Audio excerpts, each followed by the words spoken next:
Festîvala Gundexwînan wek dawetan derbas bû.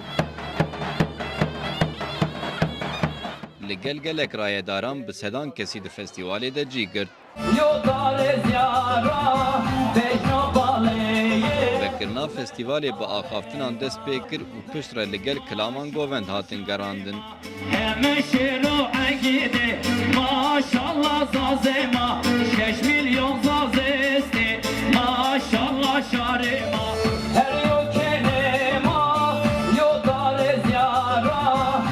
Hinceta Mihricanê Gundexwîn bû, lêbelê mabest kêf û şahî bû. Beşdaran têra dilê xwe lîstin û kêfa xwe kirin.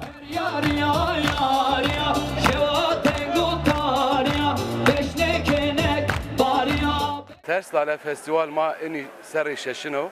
Karabalık muhteşem o karabalık şıma razı. Estopun zaf teşekkürken. Bundan sonra terapi inşallah daha da karabalık daha da etkili, daha da ses duyuracak o şekilde. İnşallah ma Veşmed ma düzenlemişken. Beşdaran spasiyên xwe pêşkêşî organîzatoran kirin. Mader zaf teşekkür ken.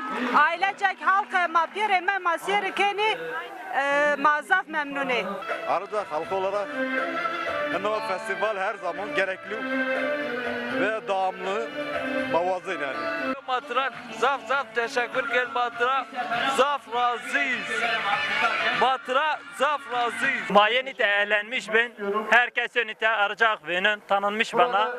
İnşallah rın yani. Mavazın istiyor güretti. Maete kırsal bölge ete zafyo sosyal faaliyet düşünüyorum.